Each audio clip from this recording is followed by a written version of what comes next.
Lagian di pengadilan mah bukan menang kalah. Kalau gua kalah gua disuruh bayar gitu doang kan. Lah kalau disuruh bayar kan dari dulu gua bilang, ngapain lu ke pengadilan? Ke rumah gua aja kalau disuruh bayar mah.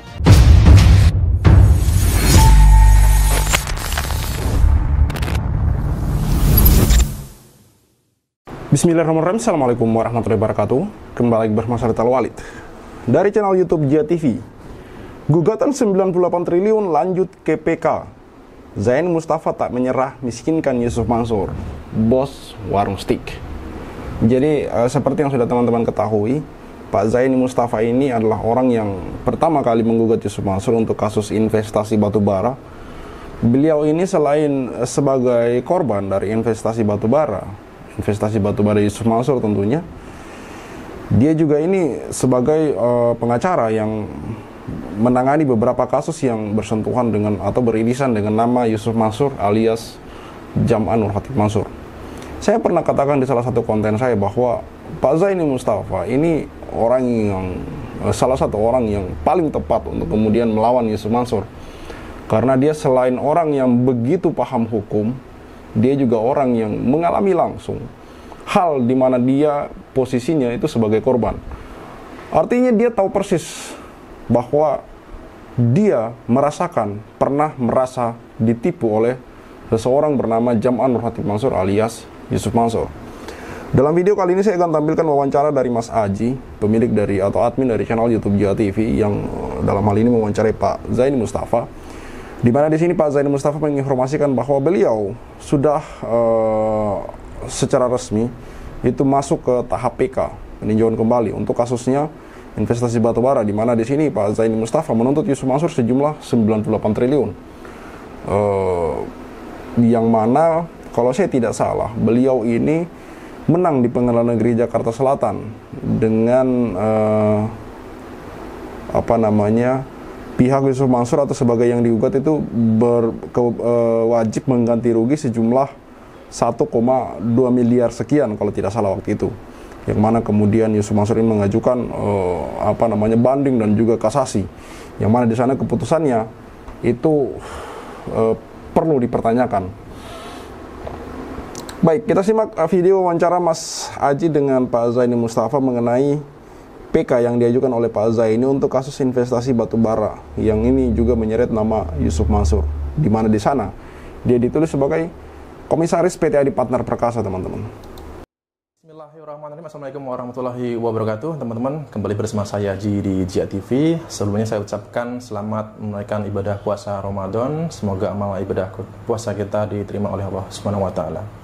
Baik, kurang lebih seminggu yang lalu sudah Pak Zaini informasikan bahwasanya relasi putusan Mahkamah Agung ya, kasasi Mahkamah Agung sudah diterima Pak Zaini, dan itu pun harus menjemput ke kantor wali kota. Iya. Karena dikatakan bahwasanya relasinya itu sempat nyasar gitu Pak ya. Iya, alamat saya tidak ditemukan. Alamatnya tidak ditemukan. Sehingga harus dikirim ke Wali Kota Jakarta Selatan. Baik. Nah, gitu. Nah terkait rencana APK ini apakah sudah didaftarkan Pak Zaini? Kita langsung tanyakan kepada Pak Zaini Mustafa. Baik, assalamualaikum Pak Zaini. Waalaikumsalam warahmatullahi. Baik, gimana Pak rencana PK? Ya, jadi begini Mas Haji, sebenarnya kan PK itu bisa dilakukan ya kalau alasannya itu kan alasan dari PK itu sudah ditentukan oleh ketentuan undang-undang ya. Iya.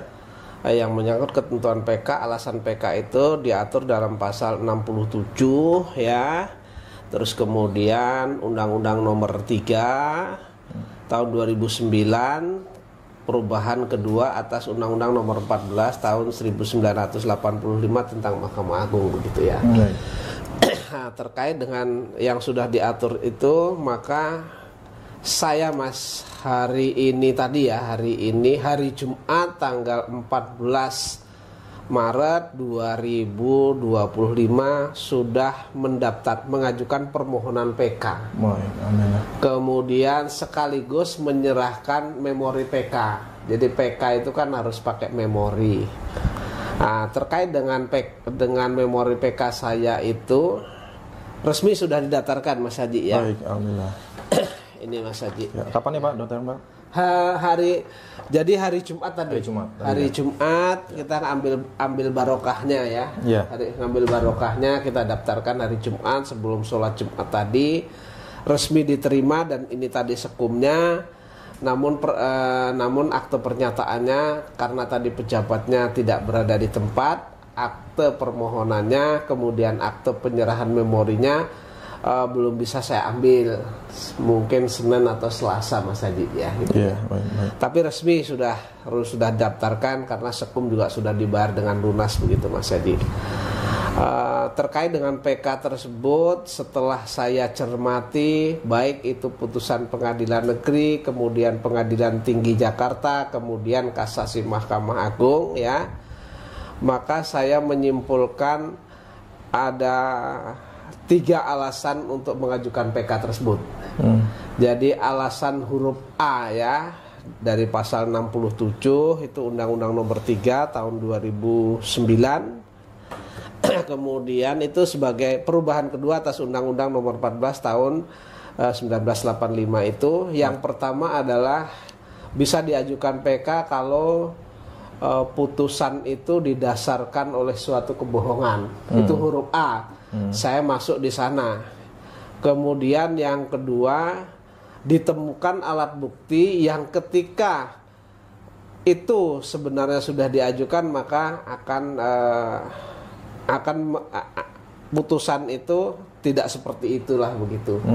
Kemudian yang huruf F-nya itu karena ada kesalahan atau kehilapan dari majelis hakim baik yudek fakti maupun yudek juris begitu ya. Jadi semua saya masuk, tiga-tiganya itu saya masukkan.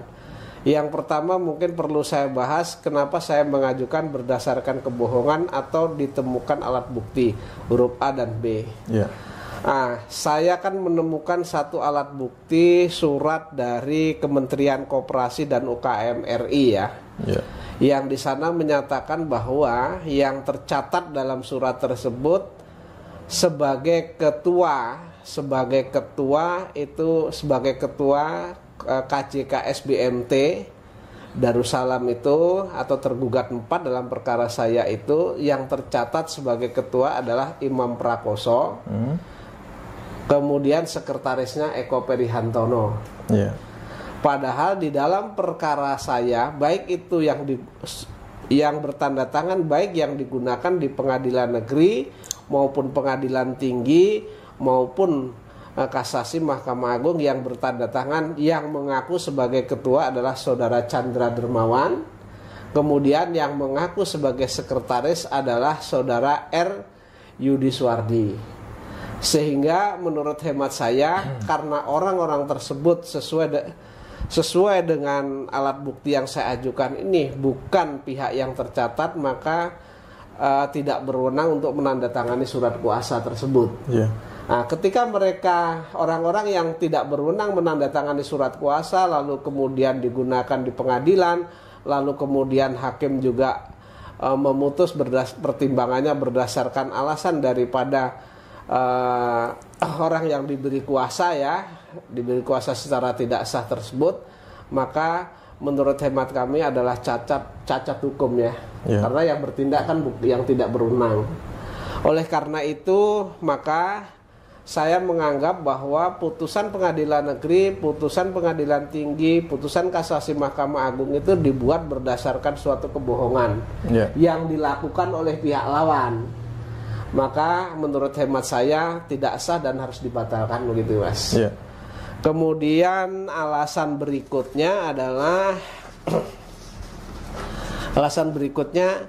hakim itu kan selalu berpatokan, mereka berpatokan hanya satu patokannya.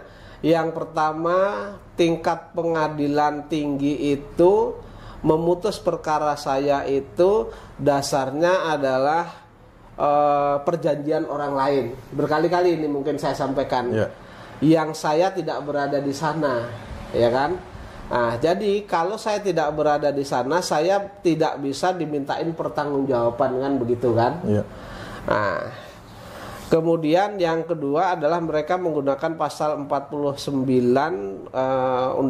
Undang-Undang tentang Pengadilan Agama bahwa menurut hemat saya yang menjadi sengketa ini adalah sengketa ekonomi syariah.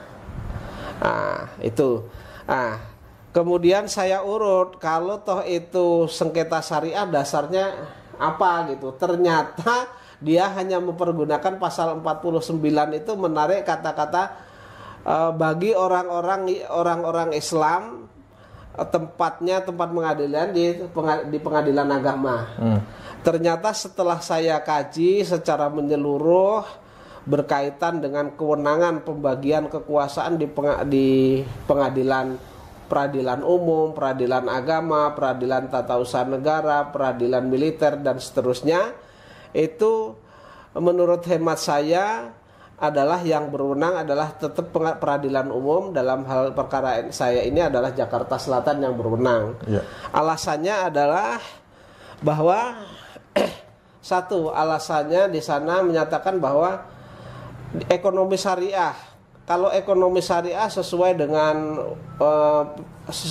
peraturan tersebut, maka jelas disebutkan ya di dalam penjelasan itu apa yang disebut dengan ekonomi syariah. Ekonomi syariah itu jelas, Mas, bahwa A, bank syariah, kemudian B-nya lembaga keuangan mikro syariah, kemudian asuransi syariah, kemudian reasuransi syariah, kemudian rekomendasi reksadana syariah, kemudian obligasi syariah dan surat berharga, kemudian berjangka menengah syariah, kemudian sekuritas syariah, kemudian pembiayaan syariah, kemudian penggadaian syariah, kemudian dana pensiun lembaga keuangan syariah dan bisnis syariah, ya kan? Jelas di sana bisnis syariah. Maka di dalam perkara ini ya ada satu alat bukti namanya profil perusahaan PT Adi Partner Perkasa yang diajukan oleh tergugat 3 Yusuf Mansur. Itu jelas di sana itu adalah perusahaan konvensional. Artinya kalau itu perusahaan konvensional tidak termasuk pada bisnis syariah. Kemudian selanjutnya di dalam keterangan, di dalam penjelasan yang dimaksud dengan antara orang-orang yang beragama Islam adalah termasuk orang atau badan hukum dengan sendirinya menundukkan diri dengan sukarela kepada hukum Islam mengenai hal-hal yang menjadi kewenangan peradilan agama sesuai dengan ketentuan pasal ini. Bahwa pengadilan tinggi, putusan pengadilan tinggi itu hanya memutuskan orang-orang saja, orang-orang Islam. Tapi tidak dengan seterusnya karena mereka tidak lihat penjelasan dari pasal tersebut. Ternyata yang dimaksud adalah orang-orang Islam yang menundukkan diri kepada hukum Islam secara sukarela. Nah, dalam perkara bisnis batu bara ini tidak satu pun ditemukan alat bukti yang menunjukkan orang-orang tersebut menundukkan diri. Bahkan di dalam bukti yang dipergunakan untuk memutus perkara saya, perjanjian orang lain tersebut juga isinya itu tetap konvensional. Oleh karena itu saya menganggap bahwa kewenangan untuk mengadili itu adalah kewenangan dari peradilan umum ya, peradilan umum dalam hari ini peradilan syariah begitu. Nah, itu Mas. Alasannya itu. Terus kemudian berkaitan dengan penerapan terkait dengan bukti P5 perjanjian Bu Ilis dengan tergugat 4 di luar perkara ini ya. Itu sesuai dengan pasal 1340 bahwa perjanjian itu hanya mengikat para pihak dan di sana tidak boleh merugikan orang lain. Kalau toh itu menarik saya berarti kan merugikan kepada saya. Oleh karena dia menarik kepada saya berarti bertentangan dengan ketentuan pasal 1340 KUH Perdata tersebut, sehingga menurut tema saya sudah ada kekhilafan daripada majelis hakim ya. Kehilapan daripada majelis hakim yudek wakti kemudian yudek yuris begitu Mas. Saya minta 3 putusan baik pengadilan negeri, pengadilan tinggi, kemudian kasasi Mahkamah Agung karena semua itu mempergunakan mempergunakan atau mempertimbangkan dalil-dalil daripada tergugat, pada tergugat 4, padahal tergugat 4 yang memberikan kuasa tidak sah, maka saya minta ketiga-tiganya dibatalkan. Kemudian Majelis Hakim PK atau Yudek Yuris PK nanti mengadili tersendiri, mengabulkan gugatan saya yang pernah saya sampaikan begitu. Baik. Ya, bagi saya Yusuf Mansur dan teman-temannya ini sudah tahu mereka ini salah. Hanya mereka berusaha untuk mengulur-ulur waktu, teman-teman. Sampai kemudian seperti yang kami kabarkan kemarin, Ustadz Khalid rahimahullah itu meninggal dunia. Sampai kemudian beliau mengembuskan nafas terakhir, belum mendapatkan apa yang beliau perjuangkan, hak yang beliau minta, hak yang beliau tuntut kepada Yusuf Mansur dan kawan-kawan. Tapi tenang teman-teman, mungkin almarhum atau Ustadz Khalid rahimahullah belum mendapatkan haknya di dunia. Namun kita tentu percaya bahwa ada pengadilan akhirat yang mana di sana hakimnya adalah hakim yang maha adil, teman-teman, yang kemudian akan membuat orang membayar semua kesalahannya, termasuk kita semua, teman-teman. Jadi sekali lagi saya katakan teman-teman bahwa Yusuf Mansur yang mana ini menurut kasus di tahun 2012 di mana di sana ada sangkut pautnya dengan Bank CIMB, Yusuf Mansur itu dicatat sebagai komisaris dari PT Adi Partner Perkasa. Artinya Yusuf Mansur ini adalah salah satu orang yang juga mana Yusuf Mansur ini dalam kasus investasi batubara ini sudah 2 kali dituntut sebagai tergugat, bahwa dia ini adalah salah satu orang yang harus bertanggung jawab dalam kasus investasi batubara. Dalam kasus Pak Zaini Mustafa, di mana seperti yang saya katakan di awal video bahwa dia adalah orang yang pertama kali menggugat Yusuf Mansur. Di sini dia juga orang yang mengerti hukum, di mana dia posisinya di sini sebagai pengacara, teman-teman. Dalam kasus Pak Zaini Mustafa ini diputuskan di Pengadilan Negeri Jakarta Selatan, itu Pak Zaini Mustafa menang. Lalu kemudian Yusuf Mansur mengajukan banding. Nah, ketika Yusuf Mansur mengajukan banding, ini satu tanda tanya bagi saya bahwa memang orang ini tidak bisa dipegang kata-katanya. Seperti yang saya tampilkan di cuplikan video bahwa Yusuf Mansur itu ketika diwawancarai oleh wartawan Detik, itu dia mengatakan dengan sangat percaya diri sekali, dengan sangat istilahnya apa ya, ya seperti itu, seperti gaya dia lah. Ya kalau merasa dirugikan nggak usah ke pengadilan, ke rumah gue aja pasti gue kasih duit. Tapi kenyataannya ketika kemudian korban-korban ini merasa omongan Yusuf Mansur ini omong kosong gitu, mendatangi rumahnya namun malah Yusuf Mansur tidak mau temuin, itu mereka mengajukan kasusnya di pengadilan. Nah, ketika mereka menang, Yusuf Mansur ini bukannya ganti rugi gitu, tapi mengulur waktu gitu. Seperti yang kita ketahui Ibu Ilis Siti Rohmah, yang mana Ibu Ilis menang di Pengadilan Negeri Bogor, di mana Yusuf Mansur dan kawan-kawan diwajibkan untuk membayar kerugian sejumlah 4 miliar lebih. Yusuf Mansur mengajukan banding. Ketika banding, Yusuf Mansur kalah gitu. Ibu Ilis tetap dimenangkan. Pengadilan Tinggi Bandung mendukung keputusan Pengadilan Negeri Bogor. Dalam hal ini, Yusuf Mansur tetap harus membayar ganti rugi senilai 4 miliar lebih. Apakah Yusuf Mansur berhenti? Tidak, teman-teman. Si bos warung steak and steak ini itu masih mengajukan kasasi, teman-teman. Apakah Yusuf Mansur tidak punya duit? Tentu tidak, teman-teman. Yusuf Mansur ini punya duit yang sangat banyak.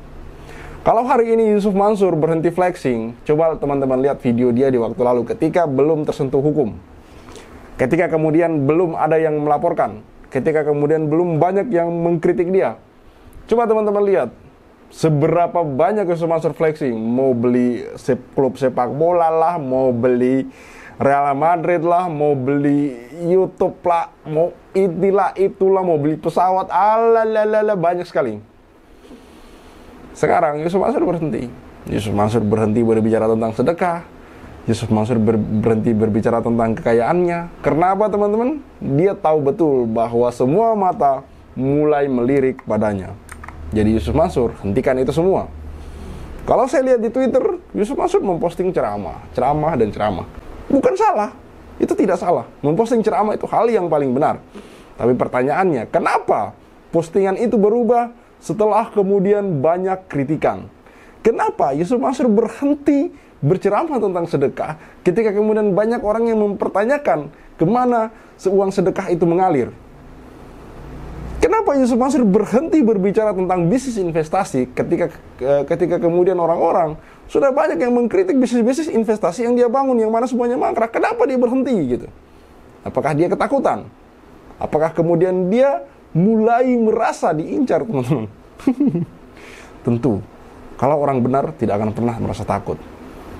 Pantang bagi orang benar untuk mundur. Mau 1000, mau 100.000 yang dia lawan, kalau dia benar, dia insya Allah bersama Allah Subhanahu Wa Taala dan dia tidak akan takut. Tapi kenyataannya, kalau orang itu merasa salah, maka dia akan takut. Dia akan takut. Takut kedoknya terbongkar, teman-teman. Sekali lagi saya katakan bahwa usaha kami, cara kami untuk kemudian mengkritik Yusuf Mansur dengan memboikot Yusuf Mansur, memboikot bisnis-bisnis dia adalah menurut saya salah satu cara yang paling efektif untuk dilakukan hari ini. Sanksi sosial, teman-teman. Dari terus suarakan untuk kemudian memboikot bisnis-bisnis Yusuf Mansur. Salah satunya adalah warung Stick and Shake. Sampai orang ini mau bertanggung jawab. Paling tidak menunjukkan itikat baik untuk kemudian menemui orang-orang yang merasa dirugikan. Saya Talwalid, see you on the next videos. Maka 2010 ketika saya masuk pertama kali ke warung Stick and Shake, like video jangan di skip, share sampai kena strap, like biar kasusnya di up, komen sampai dia kena strap. Yusuf Mansur punya cerita, katanya punya daku di mana-mana, nyatanya cuma numpang nama, emang bisa gak punya muka. Boykot Yusuf Mansur, bikin bisnis batu bara kau bangkrut, bikin aplikasi Paytran kau macet, bikin program umroh merdeka kau mampet, bikin program tabung tanah kau rungkak, bikin program mulia video kau katot, bikin bisnis hotel city ya bacot, bisnis mandek duitnya dicokot. Boykot Yusuf Mansur. Kalau cari tangga dipikir dulu, ngaku komisaris nyatanya halu. Kalau udah dongeng kayak orang nyabu, ngaku punya pesawat nyatanya malu. Boykot Yusuf Mansur. Maju caleg tapi nggak kepilih. Haha, orang udah pada tahu belangnya, ngakunya gabung di warung steak. Ya udah kita boykot sekalian biar steak. Boykot warung steak. Boykot warung steak. Boykot warung steak. Kok bisa bangun bisnis saat pandemi? Emang duitnya dari mana? Kalau bukan dari bisnis fiksi, ngajak umat kumpul dana cuma buat merana. Boykot warung steak. Joni kok cuma diam kayak bot? Apa sih ujuk bikin lu takut? Takut kebongkar, takut kecokot. Bikin bisnis batu bara kau bangkrut, Bikin aplikasi Paytran kau macet, bikin program umroh merdeka kau mampet, bikin program tabung tanah kau rungkat, bikin program moya video kau gatot, bikin bisnis hotel city ya bacot, semua mbak duitnya dicokot. Boykot warung steak. Kalau cerita nggak dipikir dulu, ngaku komisaris Grab nyatanya halu. Kalau udah dongeng kayak orang nyabu, ngaku punya pesawat nyatanya malu. Baju caleg tapi nggak kepilih, haha. Orang udah pada tahu belangnya, ngakunya gabung di warung steak. Ya udah kita boykot sekalian biar steak. Boykot warung steak. Sorry kok cuma diam kayak bot? Apa sih ujuk bikin lu takut? Takut kebongkar, takut kecokot. Bikin bisnis batu bara kau bangkrut, bikin aplikasi Paytran kau macet, bikin program umroh merdeka kau mampet, bikin program tabung tanah kau rungkat, bikin program moya video kau gatot, bikin bisnis hotel city ya bacot, semua baik duitnya dicokot. Boykot warung steak. Kalau cerita nggak dipikir dulu, ngaku komisaris Grab nyatanya halu. Kalau udah dongeng kayak orang nyabu, ngaku punya pesawat nyatanya malu. Maju caleg tapi nggak kepilih, haha. Orang udah pada tahu belangnya, ngakunya gabung di warung steak. Ya udah kita boykot sekalian biar steak. Boykot warung steak. Stop mampir di sana, stop masuk ke sana, stop makan di sana, stop bikin si ujuk kaya. Boykot warung steak. Bikin Yusuf Mansur ketar-ketir, biar dia mikir, biar dia sadar tanggung jawab. Mansur, kami sudah hilang sabar, umat sudah marah besar. Sampai mana kau kabur, akan terus kami kejar walau sampai lubang kubur. boykot warung steak. Boykot warung steak. Boykot warung steak.